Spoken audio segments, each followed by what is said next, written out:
Alright, I'm going to weld this together. This is the other side. The other side's already done. This is the driver's side, I believe. So anyway, obviously I have to stay in this area, so this has to be crushed up, but I have to drill holes for this first. So what I've done is I've measured out basically this under here, and so then I can just set up my calipers, and then I can just run and scribe me a line right down through here.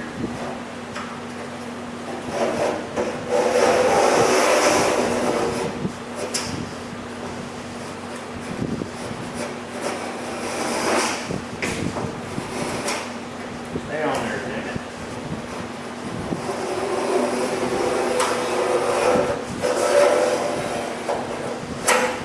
Alright, now all I have to do is just make my holes through here. I'm going to make them 1.5 inches apart, and I'm probably going to do 1/4 inch holes to start. We'll see how that works out. I can't find any more material that's 16 gauge like this, which irritates the hell out of me to practice on. But I'm pretty sure the 1/4 inch is going to be about perfect. 5/16 is probably overkill for this because I've got this new welder and it seems to melt pretty good. So probably do 1/4 inch holes and make sure they come all the way through the other side. And so I'm going to do 1.5 inches apart, 1/4 inch holes all the way down this. So I'll bring you back once I get my holes popped. Alright, so the bottom ones are drilled. I was going to show you how I was doing this one. I think this is a little easier than what I just did. I measured a whole bunch on this one. This one the light bulb clicked. And so what I've done here is measured half. This is 800 thousandths, so I went to 400 thousandths, scribed the line, basically with the same deal I did. 400 thousandths, scribed the line all the way down through there. So then I've got the middle. So all I'm doing now is basically going just above the line, just below the line, just above the line, just below the line, just above the line, just below the line, just like that, and popping my holes. That way they're staggered, but I'm not having to try to measure this distance and this distance and all that. I want to be as close to the center as I can, that way I'm not burning away this area up here, or burning into my epoxy that's around the corner from the inside there. So yeah, that's basically what I'm doing. I'm here now, and you won't be able to see exactly what I'm doing, but I just come down here. I made my little mark. All I did was with this, I went 1.5 inches, 1.5 inches, and I just basically scribe. I pop it in the hole here, scribe, put it in this one, scribe, put it in that one, scribe. So I'm using this as a scribe as well, just like I did that. I learned that from Fab, using this as a scribe. He takes a cheap one of these, which is what this is, and he uses these for scribes. I worked in a machine shop forever, but we always used to use them for measuring. We didn't use them for scribing. But some of these, if I remember right, have carbide tips on them for doing just that, making small marks and stuff like this. But with your high dollar ones, I don't know that is what you want to do. But get you a set of cheap ones, and you can pick these up at Harbor Freight or wherever, and make your lines and scribe and do all that kind of stuff with them. And then you don't have to worry about well, I paid so much money for these and now I just screwed them up, screwed the chips of them up or whatever. So, and once you do that, you're home free just to make your marks.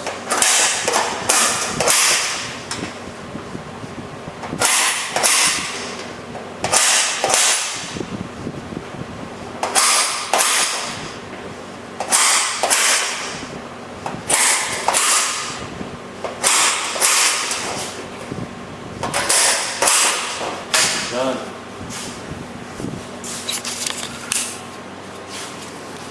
And you can see all my little marks. Up, down, up, down, up, down, up, all the way down. Now all I gotta do is drill those out. I'll pull this back apart and drill that out.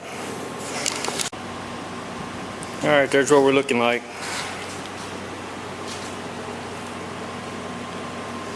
So you can see I've up, down, up, down.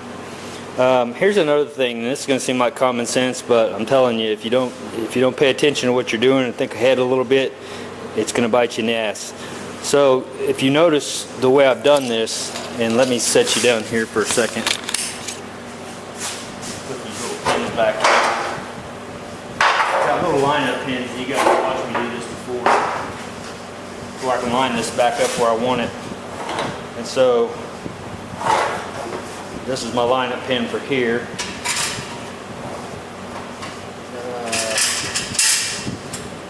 No, this is my lineup pin. So I can do that. Come down here. Get in.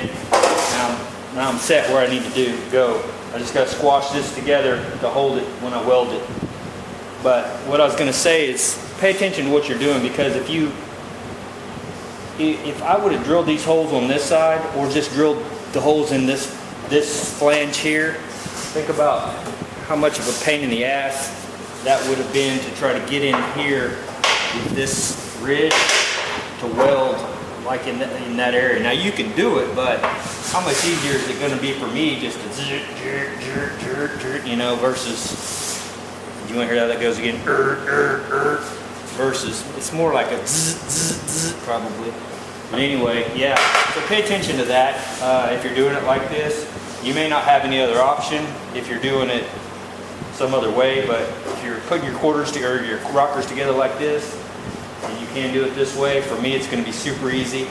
I've got it off the car. I'm going to clamp these together, and I'm going to sit right here on this table, and I'm going to weld these up. Also, before I get going too far, the good thing about these pins that I've done here, and I'll show you this real quick. I'm going to turn the camera off and turn you back on in a second. Hey guys, got my little girl out here, so if you hear the cartoons in the background, that's just kind of how it's got to be. So I'll talk louder.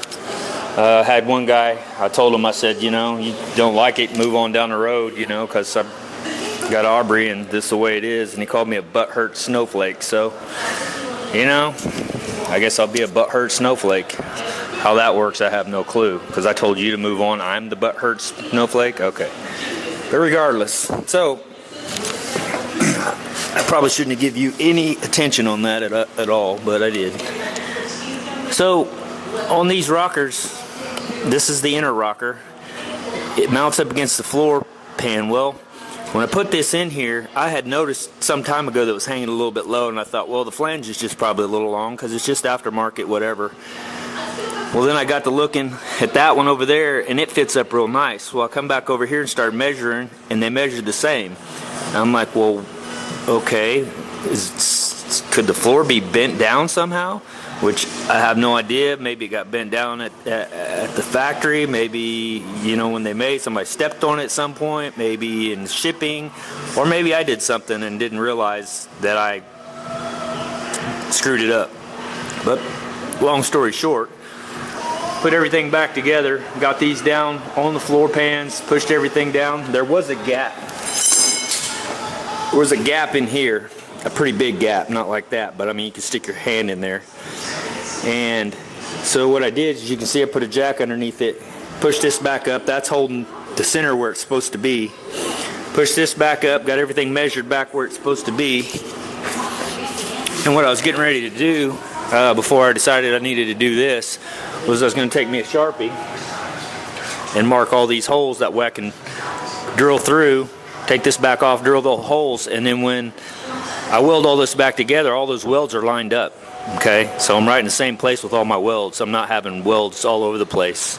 I'll just have these same 1.5-inch welds, and they'll be together. And then if somebody decides they're going to take the car back apart, they just basically have to, they won't have to sit and hunt and figure out where the hidden welds are or whatever.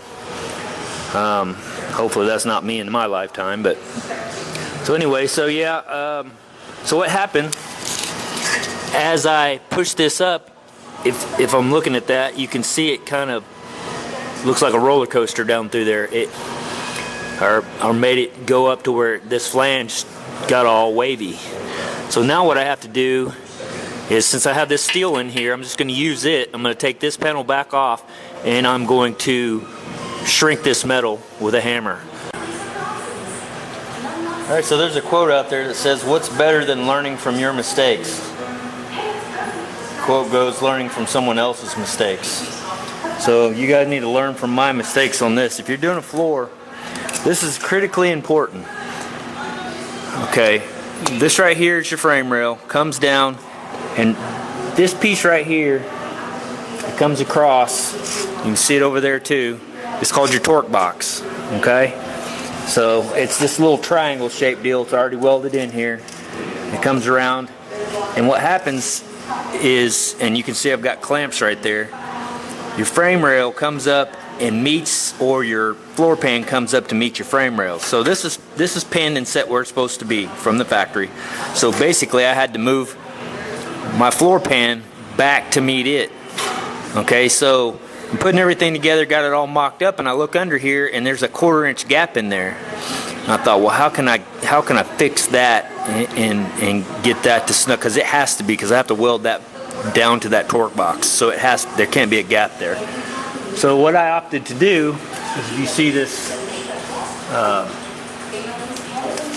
basically what I did was I stuck this ratchet strap in this hole under there like that, went back here and cranked that sucker up and pulled that back to meet it.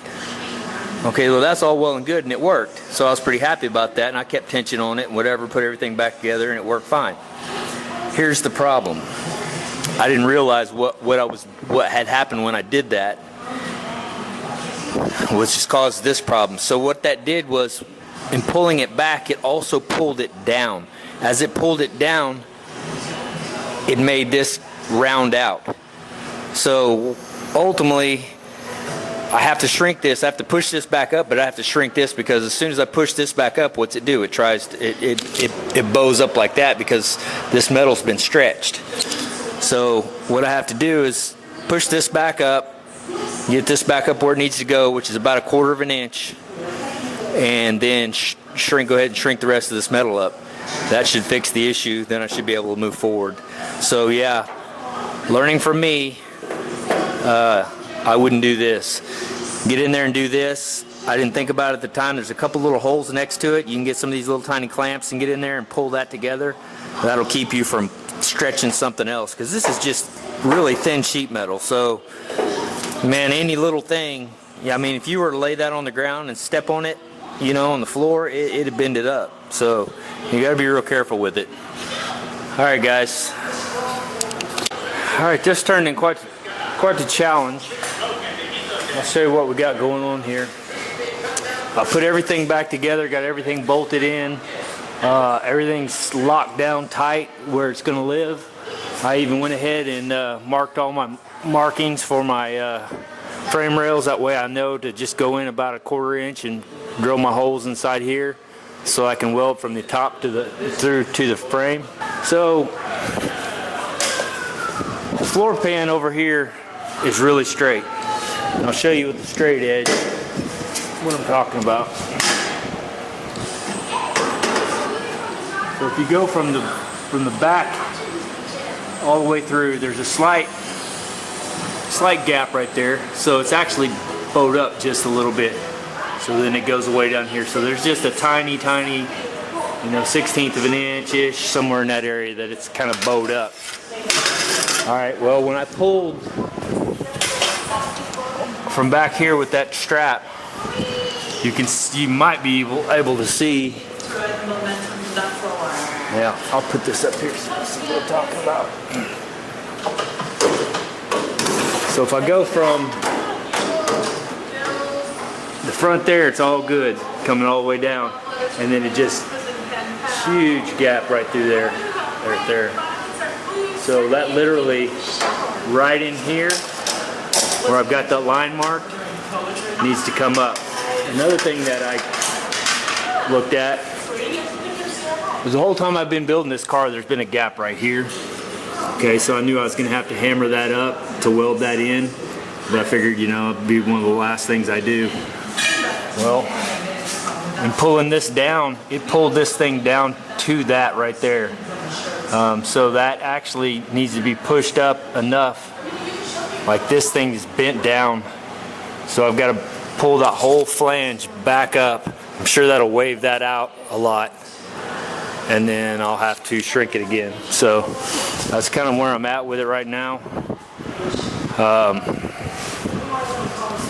Yeah, that actually is the way that's supposed to live, or it will end up living. But right now, and all my, I don't have any gaps. Everything's tight and locked down good. Same on this side. But yeah, this actually bent forward. If you look at that, that's pretty well parallel. Probably isn't going to show, but that's pretty flat right there. Whereas this actually angles down like that. So it actually just bent this down. So what I've got to do is I'll probably put a porter power, a piece of metal, a porter power here, and push that back up off the floor. So that's probably what I'm going to do now. All right, let's see how well this works. You see I got this all blocked up. I'm using my frame jig and push on it. So we'll see how good my wheels are, right? Hopefully, yeah, they're stronger than this sheet metal. That's the plan anyway. So yeah, I'm gonna do this. I'm gonna raise it up. I'll check out a level. See where I'm at with it. Right now, I'll give you an idea. Got a little bit right here. We're gonna try to take that right there out. So we'll see how this works. Oh no. Hello. Hello. Oh. Bing. Oh no. We've got a pretty good gap in between floor pan and that little tab that I was showing you is supposed to be had a gap. Let's check this out.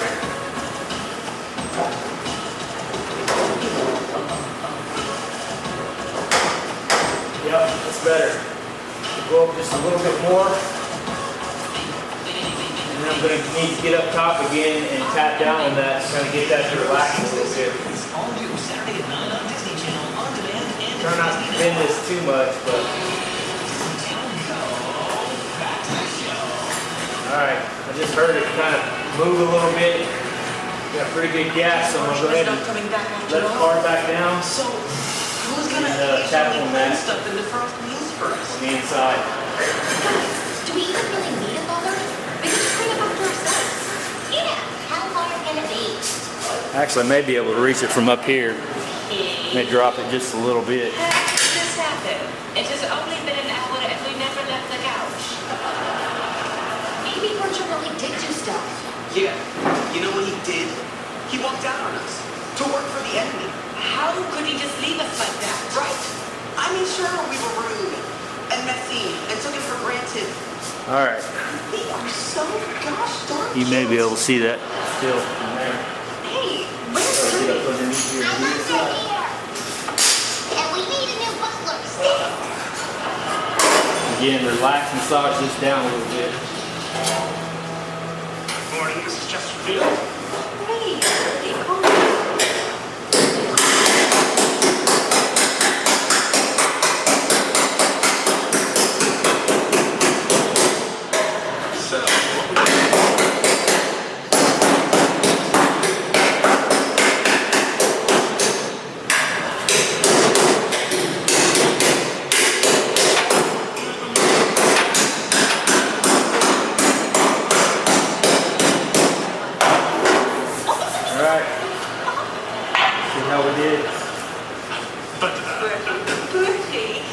See this bowed out already, so that's good. That's what we wanted. We wanted that to shrink back up. Now I'll shrink that with heat. There you go. To both edges. There's a gap underneath there. I'm going to shrink this up, shrink it down. Be good to go. Yes, the mean children are full. But you're here now. Loved and appreciated. This is the best job ever. Let's just walk like a truck driver. Well, then let's You get hit it right here. See that? Kind of high. You feel it too. Oh, isn't it? Bernie, we're prisoners. Hey guys, I spent all day recording today. Made what I thought was going to be a really good video, and I don't know what happened, but it didn't take half the footage. So I'm going to show you pretty much where I ended up, and I'll try to splice some things together and see how it works out. But yeah, what a crock of crap that is. So I'm not going to go into it because you'll see in the video as I go through, but I'll just show you what I've got ended up here with. You can see I've got all the markings inside here where I lined this up. This is set where it's going to stay. Obviously you saw earlier that I was working on the floor because it was bowed down so bad coming in here because I had pulled back thinking I was going to pull this back because of this here, and it ended up pulling this down and stretching it down. So what I ended up doing is, as I pushed it back up, this flange here went way wavy, like crazy wavy. And so what I did was I took, and you probably saw at one point, I took a propane torch and shrunk it. I heated it up, hammered in. You always want to hammer in towards the center, and then quenched it with a wet rag, and that shrunk it, and it literally lifted this whole thing floor back up the way it's supposed to be. I really wanted you guys to see that because it was really cool. You could literally watch it moving, and just unbelievable sometimes the luck I have. But like my wife says, at least I don't have cancer. So yeah, it could be worse, right? So anyway, yeah, I thought I'd come out here real quick and show you that. I ended up shrinking all the way from here all the way down, even up into here, and a lot right through here because this is where I was having a lot of the issues. So yeah, the other side is pretty much done. I was just fitting it back up just to see how it was going to fit, and realized that I've got a little bit farther to go here. Something I may have forgot about. You see I've got a mark right here. That'll focus in on that. This still has to come forward probably at least an inch. And I think I put a weld right there, so I'm going to have to take this back off and cut that weld out because that has to sandwich in between those. So that was a boo-boo, but easy enough to fix it. So yep. All right, well, that's it. You guys have a good evening.